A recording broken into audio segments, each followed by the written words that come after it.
L'hiver s'achevait sans que grand-père, sourd aux demandes répétées de l'instituteur, n'ait permis à Heidi de fréquenter l'école du village.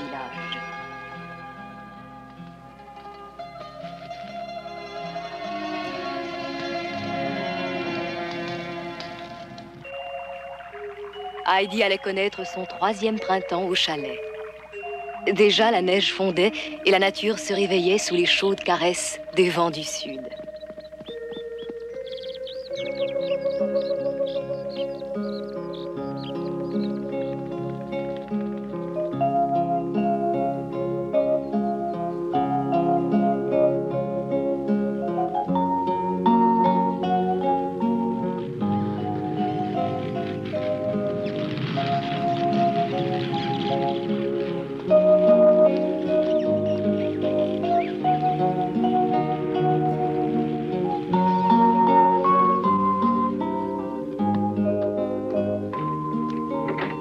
Qu'est-ce que tu faisais, Heidi?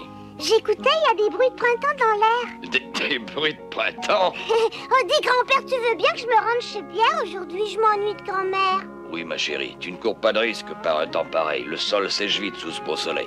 Si tu veux, tu pourras y aller cet après-midi.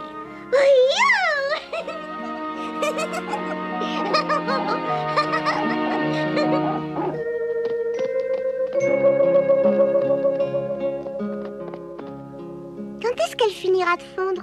Demain peut-être? Ou bien après-demain? Dépêche-toi de fondre! Fonds tout de suite que le printemps arrive! Allez, fonds! Oh.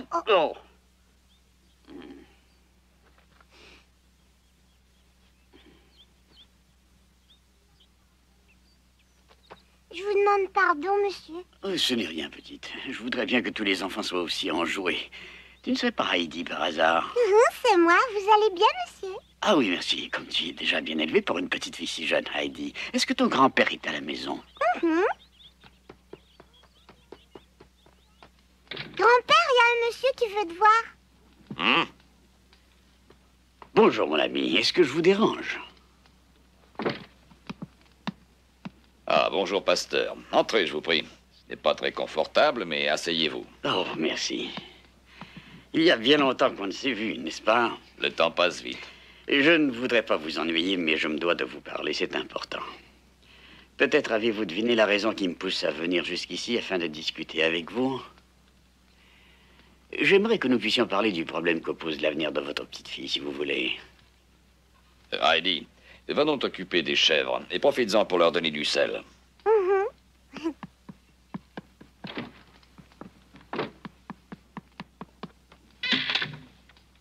Elle devrait être à l'école depuis l'an dernier. Tout du moins depuis cet hiver, elle va prendre beaucoup de retard, vous le savez bien. Peut-être ne pourra-t-elle pas le rattraper. Jamais vous n'avez pris la peine de répondre à mes lettres. Pas plus du reste qu'à celles de l'instituteur. Au juste, quelles sont vos intentions à son sujet?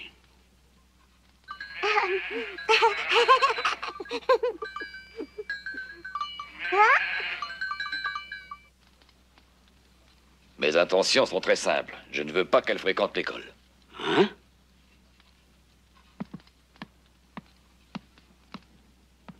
Mais mon ami, que prévoyez-vous donc pour ainsi répondre de sa bonne éducation? Moi, je ne prévois rien du tout. Ah. Heidi est parfaitement heureuse au milieu des oiseaux, des chèvres et des animaux de la montagne. Ce ne sont pas eux qui lui apprendront le mal. De cela, on peut en être sûr. Vous n'avez rien à craindre. Croyez-moi, elle fait mieux de rester ici. C'est certain, mais Heidi n'a rien d'une chèvre ou d'un oiseau. C'est un être humain. Il est évident que les animaux ne lui apprendront rien de mal, mais ils ne lui apprendront rien de bon non plus. Elle a déjà assez perdu de temps. Il est important qu'elle s'instruise. C'est important. Il faut que vous preniez une décision. Vous avez tout l'été devant vous pour y réfléchir. Mon ami, tâchez de comprendre qu'il y va du bien de votre chère petite fille. Je veux vous mettre en garde dès maintenant.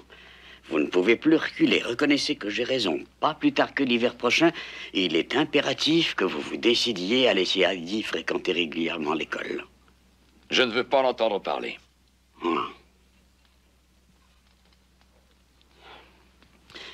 Oh, vous n'êtes vraiment pas raisonnable. Voyons, pourquoi est-ce que vous vous entêtez ainsi? Mais enfin, n'y a-t-il aucun moyen de vous convaincre? Que faut-il ajouter de plus pour finir par vous faire comprendre?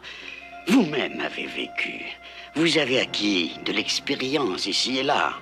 J'escomptais plus de compréhension de votre part. Il faut bien que je l'avoue. Je ne m'attendais pas à pareil refus. Vous la voulez à l'école cet hiver? Qu'il pleuve, qu'il vente, qu'il neige, vous voulez que je l'oblige à descendre de la montagne? Elle est bien trop petite pour braver la tempête et le froid. Vous voulez que je lui impose 2 heures de marche tous les jours? Vous la voyez, vous, remonter la montagne en pleine tempête de neige sous les rafales de vent? Je ne m'y risquerai même pas moi-même. Non, non. Comment voulez-vous que je la soumette à de telles épreuves?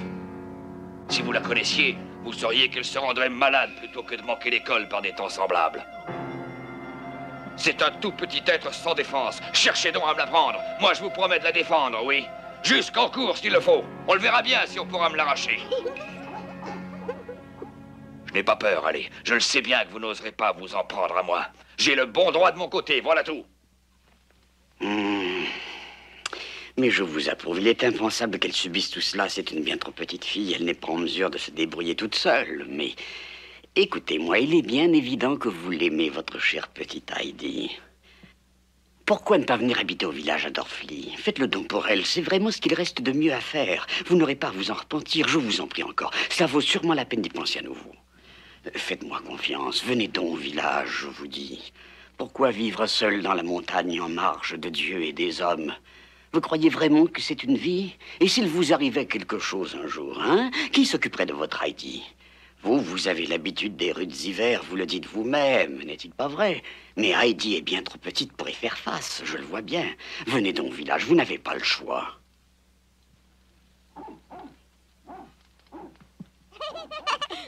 Oh, vous n'avez pas à vous inquiéter pour nous. Nous avons tout ce qu'il nous faut dans cette maison. Quant à moi, pasteur, vous savez que j'ai 2 bons bras. Et que je sais m'en servir. Mon bois, je le coupe moi-même, et j'en ai plus qu'il m'en faut. J'ai toujours ma réserve toute faite, bien avant que le mauvais temps ne commence. Peut-être l'ignorez-vous, mais le feu ne s'éteint jamais sous mon toit. Qu'on le sache, personne dans ce village ne viendra jamais me dicter ma conduite. Oh, je sais bien ce que l'on dit de moi dans ce pays. On me reproche de vivre seul quand on ne dit pas que je suis sans cœur. Les gens du village me détestent, mais je le leur rends bien, allez. Je n'ai de compte à rendre à personne ici. M'a-t-on déjà vu me mêler des affaires des autres, moi, alors qu'on en fasse autant à mon égard? Mais vous faites erreur, mon ami, je vous l'assure. Que les gens du village se méfient de vous, je le conçois. Bien, je dirais même que vous avez raison, mais vous n'allez pas croire qu'ils soient méchants pour autant. Écoutez-moi, venez. Faites les premiers pas. Vous verrez qu'ils changeront d'attitude envers vous et que vous les tiendrez en meilleure estime. Mon ami, faites un effort. Je compte sur vous. Puis j'espérais que vous serez des nôtres l'hiver prochain et que nous redeviendrons tous amis comme nous l'étions autrefois. Ne fut-il pas une époque où vous étiez heureux parmi nous? Moi non plus, je ne tiens pas du tout à ce qu'on vous sépare, Heidi et vous. Bien au contraire. Je vous en prie, un bon mouvement. Promettez-moi de descendre au village et de venir vous réconcilier avec Dieu et les hommes. Vous ne le regretterez pas, je vous l'assure. Faites-le pour Heidi.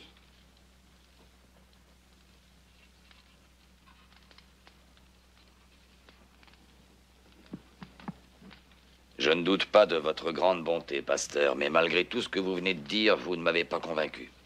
Et jamais je n'enverrai Heidi à l'école. Et ne comptez pas non plus que j'aille vivre au village. Inutile d'insister, je ne céderai pas. Vous ne changerez pas d'idée, c'est votre dernier mot?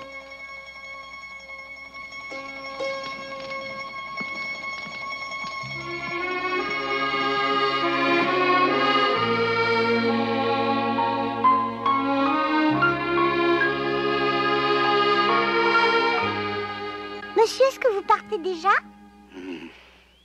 Dis-moi, ça ne t'arrive pas de t'ennuyer à vivre seule sans petite fille de ton âge pour jouer avec toi? Non, non, je ne m'ennuie pas. Et de quoi parliez-vous tous les deux? C'est à ton grand-père de te le dire. Allez, il faut que je m'en aille. Au revoir. Hein? Au revoir.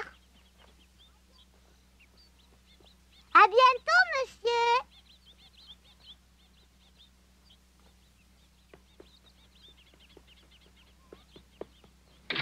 Grand-père?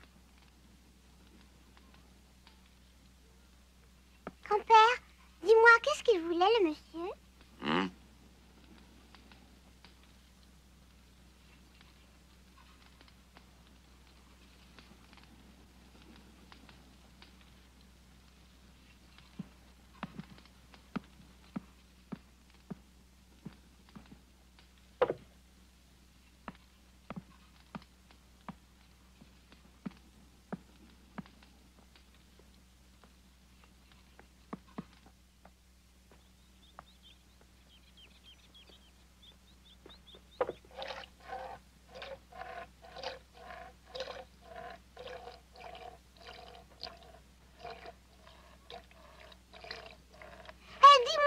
était, qu'est-ce qu'il fait, ce monsieur?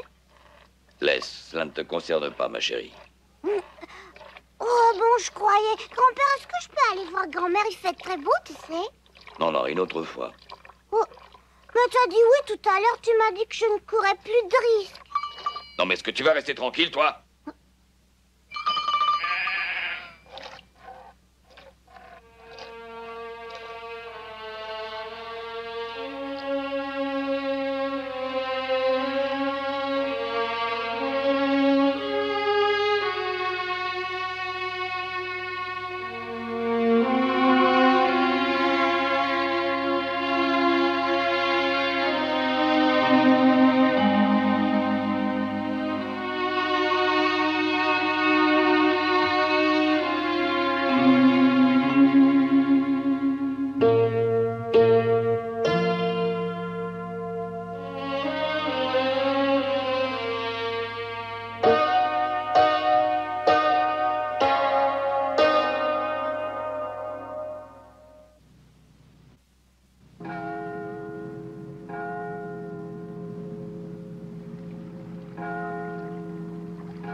Le pasteur n'a pas pu convaincre le grand-père de la petite. Pourtant, j'avais bon espoir. Que veux-tu? Il n'y a vraiment rien à faire. Tout de même, songez donc, ce brave et cher pasteur qui se dérange pour lui parler et qui se voit remis à sa place. Quelle honte, quelle effronté quand on y pense. Ah, tu l'as dit. Dieu sait pourtant qu'ils étaient voisins il y a bien des années. Quelle ingratitude. Il est aussi têtu que la pire des mules.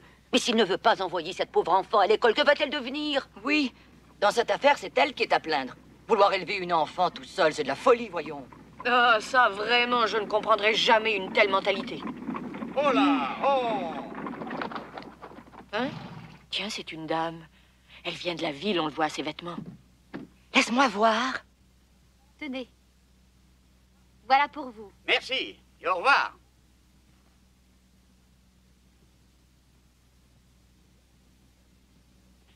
Yep, yep. Hé, tante Barbel, on dirait qu'elle se dirige par ici. Regarde, je t'assure. Oh, tu dois te tromper, voyons. Tu vois? Mais ma foi, c'est vrai. Ah, ça alors.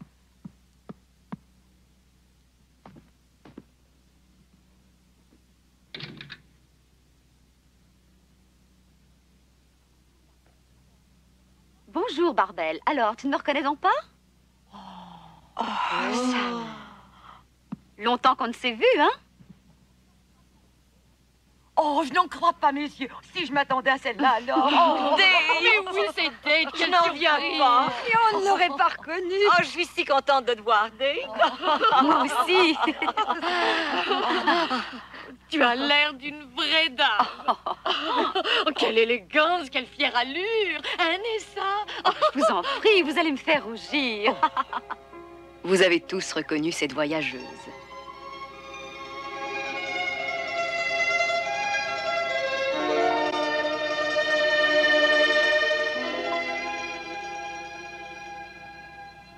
Rappelez-vous, Date, la tante de Heidi, celle qui, pour aller travailler comme bonne à Francfort, l'abandonna chez son grand-père après s'être disputée avec lui.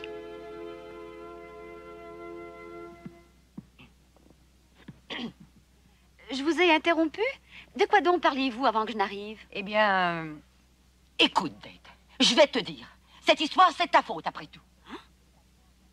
Oui, Date, faut admettre que si tu n'avais pas abandonné cette pauvre petite, des problèmes pareils ne se poseraient pas. Pourtant, je t'avais prévenu, c'était de la folie de confier Heidi à son grand-père. Tu devais bien t'en douter, non? Attendez un peu, pas si vite. Dites-moi où vous voulez en venir. Expliquez-vous, j'aimerais comprendre, moi. Si quelqu'un doit s'en faire, c'est bien toi. Il est temps de s'occuper de la petite, c'est impossible de laisser les choses traîner, voyons. Quoi? Voulez-vous dire que son grand-père la maltraite ou qu'il la bat? Eh bien alors, répondez-moi. Non, c'est pas ça. Bien au contraire, on peut dire qu'il l'aime beaucoup. Eh bien alors, qu'y a-t-il? Il ne veut pas l'envoyer à l'école. Non. Pourtant, je peux t'assurer que l'instituteur a tout fait pour le décider. Il n'a même pas répondu à ses lettres. Hein? Que me dis-tu là? Tu parles d'une existence pour la petite. Faudra bien pourtant qu'elle s'instruise. Tu ignores le plus beau. Nous avons demandé au pasteur de monter voir l'oncle afin de tâcher de lui faire entendre raison. Rien à faire. Il s'est retrouvé face à un vrai mur. Je vois. C'est toi qu'il faut blâmer, Date. Eh bien, Date, tu ne dis rien. Tu t'en moques qu'Heidi devienne aussi sauvage que ce vieux fou? Mais non, voyons. Arrêtez de vous en faire à tort et à travers pour la petite. Je n'ai nulle intention maintenant de laisser Heidi à la charge de mon oncle. Ah. Mais qu'est-ce que tu veux dire? Parle, je meurs de savoir. Vous n'imaginerez jamais quel projet merveilleux j'ai en tête pour cette petite. Inutile de vous inquiéter, tout est pour le mieux. C'est vrai? Oh, et tu peux nous dire ce que c'est? Allons, Date, dis-le-nous.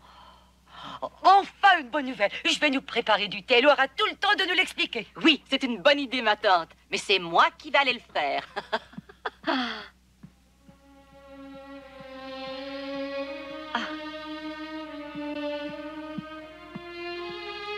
Pressée de questions, Date leur fit part des projets qu'elle entretenait pour Heidi, au grand étonnement et à la joie de ces dames.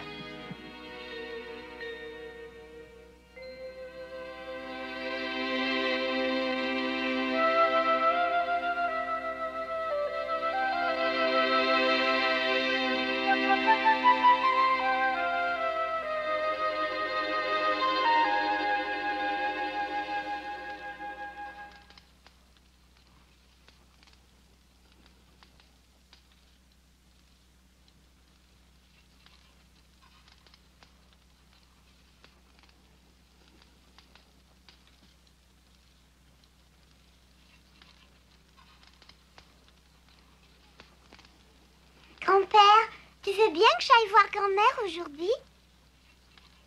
Non, non, une autre fois. Oh.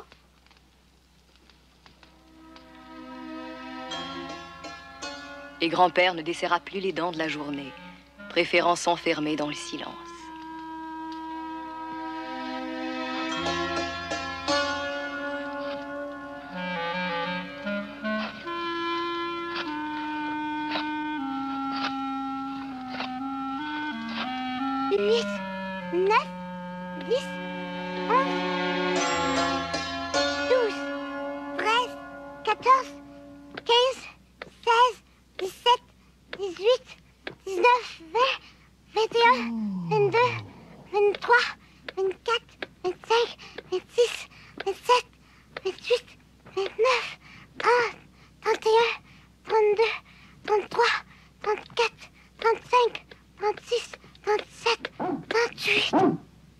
Bonjour, ma petite Heidi, tu vas bien? Eh bien, Heidi, tu ne me reconnais pas, c'est moi. Oh, mais c'est Tante Date, c'est bien toi. Oh, Heidi. Oh, comme tu es lourde maintenant. Et comme tu as grandi depuis qu'on s'est quittés, tu ressembles tant à ta maman. Oh. À vrai dire, tu as meilleure mine. Oui, je vais bien. Où est ton grand-père? Il est dans la maison en train de travailler. Attends, Heidi. Quoi? Il vaut mieux que tu ne me suives pas. À tout prendre, non. Viens donc avec moi. J'apporte d'excellentes nouvelles pour toi. Je suis sûre que tu seras contente.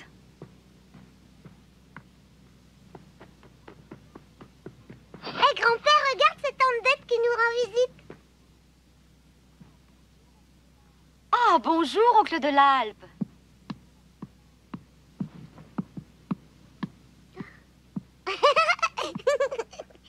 Eh bien, Heidi, qu'est-ce qui te fait rire? C'est drôle, avec ta belle grande jupe, tu essuies les copeaux de bois de grand-père. Quoi? Oh.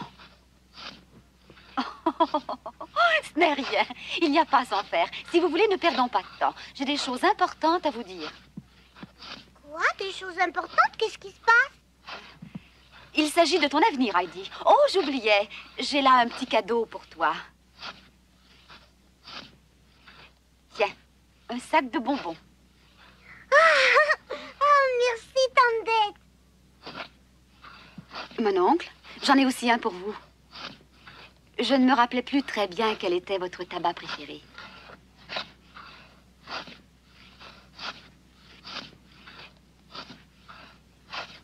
Merci pour tout ce que vous avez fait pour Heidi.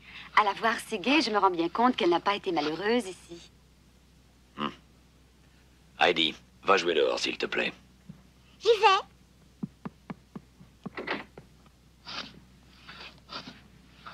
Ne me dites pas que vous me gardez rancune. Voyons, mon oncle, faisons la paix, hein. Moi-même, je savais bien qu'avec la meilleure des volontés, vous ne seriez pas vous occuper d'une si petite fille. Mais à l'époque, je n'avais personne d'autre que vous à qui la confier. Je n'avais vraiment pas le choix. Vous avez peut-être cru que mon intention était de me débarrasser d'Heidi. En fait, je tiens à ce que vous sachiez que je ne l'ai jamais oubliée pendant ces 3 années qu'elle a vécu avec vous. Je l'aime autant que vous pouvez l'aimer. Croyez-le ou non, j'ai toujours eu des remords de conscience. Je me suis souvent demandé qui d'autre, à part vous, pourrait bien s'occuper d'elle ou s'il ne valait pas mieux que je le fasse moi-même. J'y ai pensé plus d'une fois, je vous assure. Voilà la raison pour laquelle je viens vous la reprendre. Bien oui, mon oncle. Pourquoi ne pas vous le dire? J'ai décidé d'amener la petite avec moi à Francfort. Quoi? As-tu bien dit Francfort? À Francfort, c'est bien ça.